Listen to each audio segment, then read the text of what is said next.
ભર્યું। ખેડા લોકસભાના ભાજપના ઉમેદવાર દેવસિંહ ચૌહાણે ઉમેદવારી પત્ર ભર્યું।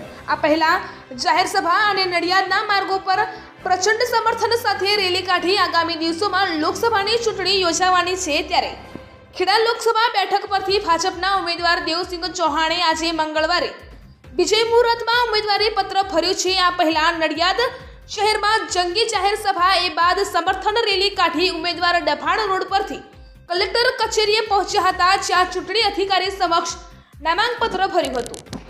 આગામી લોકસભાની ચૂંટણી માટે ગુજરાતની તમામ 26 બેઠકો પર 7મી મેના રોજ મતદાન થવાનું છે, જે માટે 12મી એપ્રિલથી ઉમેદવારી પત્રો ભરવાની પ્રક્રિયા શરૂ થઈ ગઈ છે।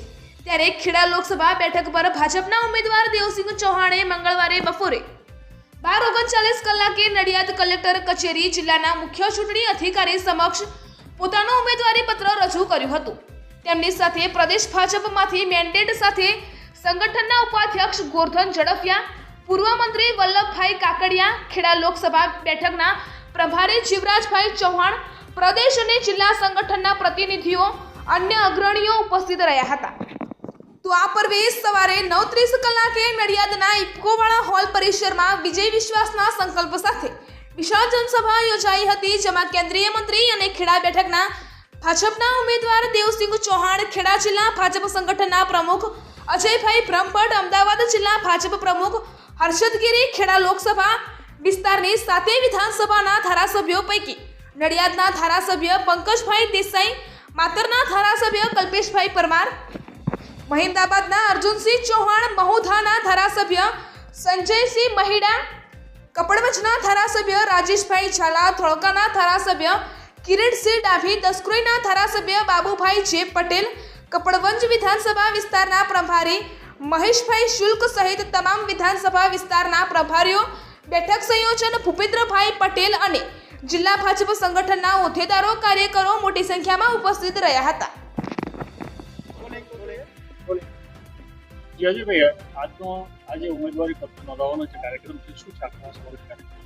ચૈત્ર સુદ આઠમના દિવસે આજે અમે ખેડા લોકસભાની ઉમેદવારી કરવા જઈ રહ્યા છીએ। શ્રીમાન નરેન્દ્રભાઈ મોદીના નવ ભારતના સંકલ્પને બળ આપવા માટે આખા ખેડા જિલ્લાના કાર્યકર્તાઓ આજે ઉમટી રહ્યા છે। 12 લાખ કરોડનો ભ્રષ્ટાચાર કરનારી યુપીએ સરકારની કોંગ્રેસને જાકારો આપવા માટેનો સમય છે। રામના અસ્તિત્વ પર જે સવાલ ઊભા કર્યા છે એમનું અસ્તિત્વ મિટાઈ દેવાનો આ સમય છે। આ ચૂંટણી એ દેશની એકતા, રાષ્ટ્રના નિર્માણ અને ધર્મની રક્ષા માટેની છે। આ ચૂંટણીમાં અમે આ બધા જ મુદ્દા, સંકલ્પ પત્ર સહિતના મુદ્દા અમે ઘરે ઘરે નીચે લઈને ગયા છે અને હજુ જઈશું અને વિક્રમજનક પરિણામ ખેડા જિલ્લાની સીટનું અને આખા દેશનું રહેશે એવો અમને વિશ્વાસ છે। જે રીતે સંકલ્પ પત્રમાં જે તમામ એજન્ડા નક્કી કરવામાં આવ્યા છે, કયા એજન્ડાને આધારે આપ મતદારો પાસે મત માંગશો? સૌપ્રથમ તો છેલ્લા 10 વર્ષમાં જેટલી જનકલ્યાણકારી યોજનાઓ છે એ ચાલુ રહેશે।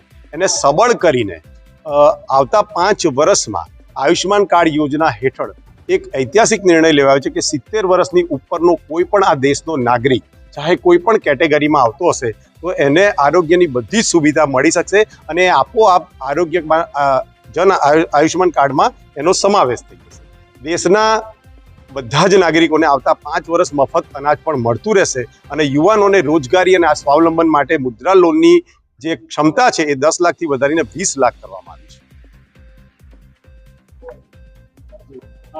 ગુરતુભાઈ, આજે જે રીતે ખેડા લોકસભાના ઉમેદવારી પત્ર નોંધાવવા માટે જઈ રહ્યા છે, શું કહેશો? કઈ રીતના આખું સમગ્ર કાર્યક્રમ? દેવસિંહજી પાર્લામેન્ટના ઇલેક્શનનું વિજય મુહૂર્તમાં ફોર્મ ભરવાના છે। એના પહેલા અહીંયાના એક સભા થશે, ત્યાર પછી રેલી સ્વરૂપે ફોર્મ ભરવા માટે જશે।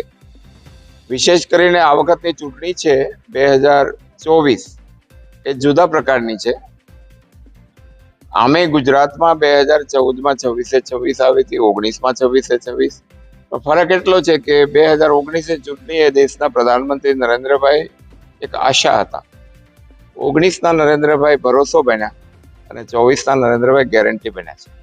અને એટલા માટે દેવુસિંહજી એક લર્નેડ વ્યક્તિ, એન્જિનિયર બાય એજ્યુકેશન અને એક સામાન્ય પરિવારમાંથી આવીને આ જિલ્લાનું નેતૃત્વ, વિશેષ કરીને સંચાર વિભાગ ખૂબ સારી રીતે સંભાળ્યો છે અને મોદી સાહેબના મંત્રીમંડળમાં ખૂબ યશસ્વી કામગીરી કરી છે અને એક નાના કાર્યકર્તા તરીકે પણ પ્રજા સાથેનો એમનો સંપર્ક સંવાદ અને અમારી હમણાંની જે મિટિંગો થઈ રહી છે, કારણ કે આ વખતે દેશમાં 5 વર્ષ માટેની ચૂંટણી નથી કે 5 વર્ષ સત્તા આવે.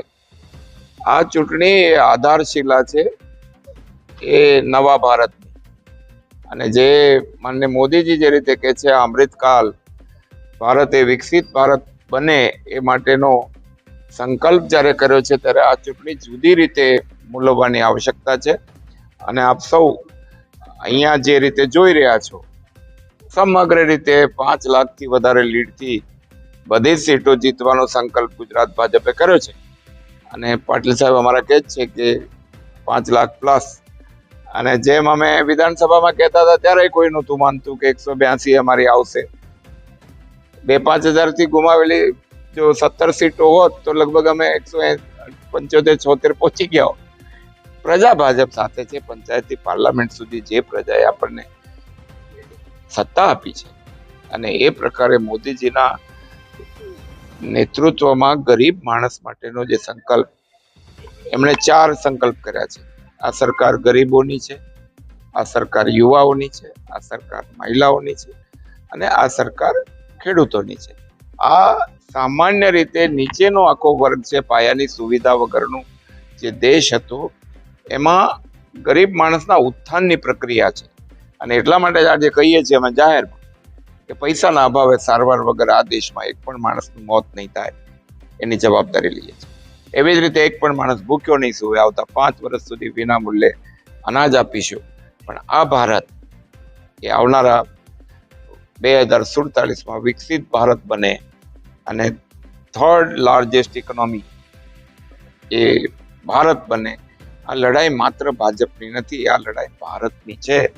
અને ભારતને સક્ષમ રાષ્ટ્ર તરીકે પ્રસ્થાપિત કરવાની આ જબરદસ્ત ચૂંટણી છે. નટપુર ન્યૂઝ સખત અને સતત આપની સેવામાં.